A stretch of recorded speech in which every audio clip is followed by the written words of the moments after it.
بسم اللہ الرحمن الرحیم۔ محترم صدر ادارہ مولانا سید جلال الدین عمری صاحب، امیر جماعت اسلامی ہند سید سعادت اللہ حسینی صاحب، نائب امیر جماعت جناب ایس امین الحسن صاحب، کلیدی خطیب پروفیسر سید مسعود صاحب، دیگر مقررین، مہمانان گرامی، رفقاء و اسکالرس، خواتین و حضرات، السلام علیکم ورحمۃ اللہ وبرکاتہ۔ آج کا دن میرے لیے انتہائی اہم ہے اور میں اللہ رب العزت کی بارگاہ میں سجدہ شکر ادا کرتا ہوں کہ اس نے ہمیں اس بات کی توفیق دی کہ ہم زندگی کے لمحات میں سے جو اسی کے دیے ہوئے تھے تھوڑا سا وقت اس کتاب مقدس کو سمجھنے میں خرچ کریں، جس کا ہر حرف صداقت پر مبنی ہے اور جس پر عمل پیرا ہونے میں ہی ہماری دائمی اور فوری نجات وابستہ ہے۔ ادارے کے ایک رکن کی حیثیت سے ان اکابرین کو خوش آمدید کہنے کا فریضہ ادا کرنے کا موقع ملا ہے جن کی عملی اور علمی قداوری کے سامنے ہر بالا قدی ہیچ ہے۔ میں خود اپنی اور ادارے کی جانب سے تمام مہمانان مقررین، خصوصاً ڈاکٹر جاوید جمیل صاحب، پروفیسر ظفر احسن صاحب، طارق منیر صاحب لندن، جائزہ روضہ کینیڈا، یحییٰ شائخ امریکہ، عشت انصاری امریکہ اور دوسرے بہت سارے مہمانان مقررین جو اس وقت یہاں موجود نہیں ہیں، ان کو خوش آمدید کہتا ہوں۔ میں اس لحاظ سے بھی ان لوگوں کا شکر گزار ہوں کہ ان لوگوں نے بہت ہی مختصر سے وقفے پہ ہماری درخواست کو قبول کیا اور نہ صرف یہ کہ اس پروگرام کے لیے انہوں نے اپنا مقالہ تیار کیا بلکہ خود نفیس تشریف لے آئے۔ میری خوشی کا ایک سبب یہ بھی ہے کہ اس سیمینار میں وہ شخصیتیں موجود ہیں جنہوں نے اپنی عمر کا بیشتر حصہ کلام اللہ پر تدبر و تفکر کرنے میں صرف کیا اور اخلاقی حدود سے آزاد جدید سائنس کو ان قدروں کا پابند کرنے کا منصوبہ بنایا اور قرآن کی روشنی میں سائنسی نصاب کے اثر نو تدوین کرنے کا بیڑا اٹھایا ہے۔ محترم حضرات، کانفرنس کے موضوع پر گفتگو کرنے سے قبل مناسب ہوگا کہ میں ادارے کا مختصر سا تعارف آپ کے سامنے پیش کروں، کیونکہ آج کی تقریر میں ادارے کے شناسہ افراد کے علاوہ بے شمار نئے لوگ مستفید ہو رہے ہیں۔ ادارے کا قیام 1949 میں عصری اہمیت کے حامل موضوعات پر قرآن و سنت کی روشنی میں تحقیق و تصنیف کے لیے عمل میں آیا۔ 1981 سے یہ ادارہ ایک خود مختار ادارے کی حیثیت سے اپنی منزل کی طرف رواں دواں ہے۔ ادارے کے سرپرستوں میں صاحب تلخیص تفہیم القرآن مولانا صدر الدین اصلاحی رحمۃ اللہ علیہ، ہندی مترجم قرآن مولانا محمد فاروق خان صاحب کا نام نامی خاص طور پہ قابل ذکر ہے۔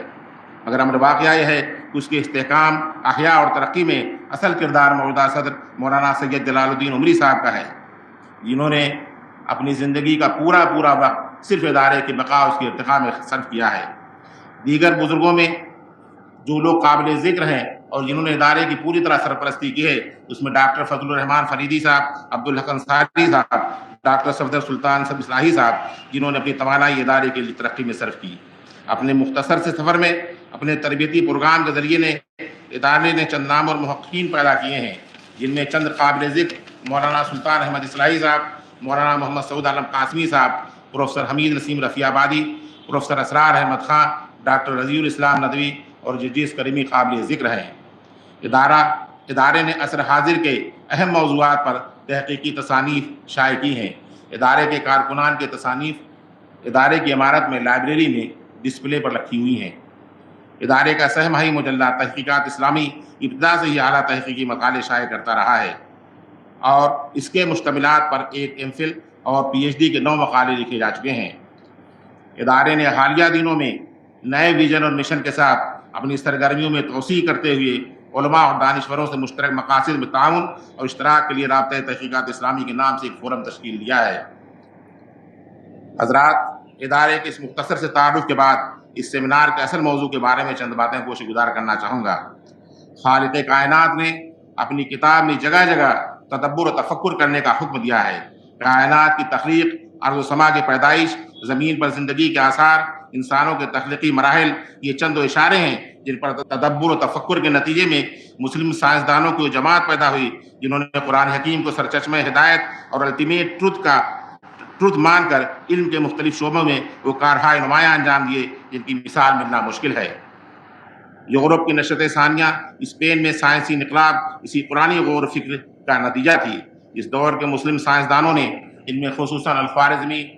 الزہروی، ابن حیان، ابن خلدون، ابن رشد قابل ذکر ہیں، سائنس کو کائنات کے اسرار و رموز اور اشیاء کی حقیقتوں کو معلوم کرنے کا ذریعہ سمجھا، اور غور و فکر کے نتیجے میں رب کائنات کی معرفت تک جا پہنچے، جس کی طرف قرآن کریم کی آیت کریمہ میں واضح اشارہ کیا گیا ہے، جس کی تلاوت ابھی آپ کے سامنے کی گئی ہے۔ انا فی خلق السماوات والارض واختلاف اللیل والنہار لآیات لأولی الالباب،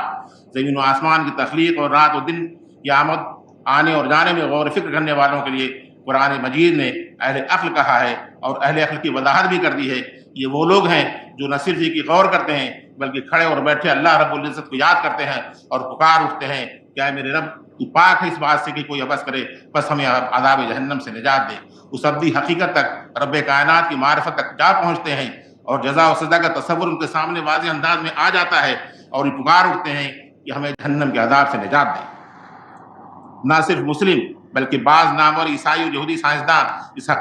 سائنسدانوں نے اس حقیقت کا اعتراف کیا کہ اپنی تمام تر وسعتوں کے باوجود سائنس روحانیت کے بغیر انسانی مسائل کا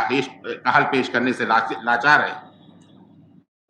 اور اس احساس کی ترجمانی اقبال کے شعر میں بخوبی ہوتی ہے کہ جس نے سورج کے شعاعوں کو گرفتار کیا، زندگی کی شب تاریک سے ہر کر نہ سکا، والا ستاروں کی گزرگاہوں کا اپنے افکار کی دنیا میں سفر کر نہ سکا۔ خدا بیزاری اور الہادی سائنس کا تصور چند نیم سائنسدانوں جن کی وابستگی کسی مادی فلسفہ زندگی سے رہی ہے، نہ کہ سائنس سے، اور یورپ میں سائنس اور مذہب کے نام پر ہونے والے ٹکراؤ کی دین تھی، جس کے نتیجے میں تصور عام ہو گیا کہ سائنس اور مذہب بالفاظ دیگر کتاب اللہ کے بیچ بودھ اور ٹکراؤ ہے۔ یہ ایک امر واقعہ ہے کہ جب تک سائنسی تحقیق کلام اللہ کی دی ہوئی ہدایات کے زیر اثر رہی، اس وقت تک ہونے والے انکشافات و تحقیقات نے اور ٹیکنالوجیکل ایڈوانسمنٹ دنیا کے لیے رحمت ثابت ہوئے، اور اس کے نتائج میں سسکتی انسانیت کے زخموں پر مرہم رکھنے کا کام کیا۔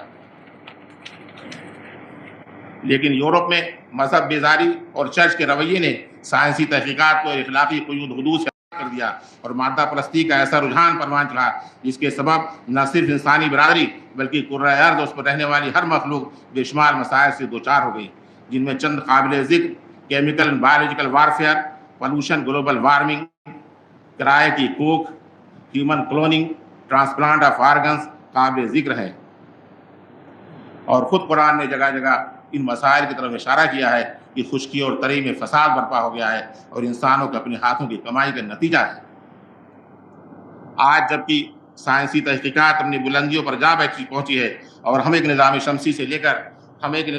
سے نکل کر ملٹی ورس کے دائرے میں داخل ہو چکے ہیں، ضرورت اس بات کی ہے کہ اللہ تبارک و تعالیٰ کے حکم کے مطابق آفاق و انفس پر غور کریں، اور نہ صرف غور کریں اور رب کریم کی معرفت حاصل کریں، اور سائنسی تحقیقات کو اخلاقی حدود کا پابند کریں، اور اس نصاب کو سر نو تدوین کی جائے۔ اور دوسری طرف قرآن کریم کو آیت مبارکہ کو اس میں جگہ جگہ تدبر تفکر کی دعوت کی گئی، جس میں انسان کی تخلیق، اس کائنات کے بنانے اور دوسری تمام چیزوں کی طرف واضح اشارے ہیں۔ اس کی روشنی میں چاہے وہ نقطار سماوات والارض، جس میں زمین و آسمان کی حدود کی بات کی گئی ہے،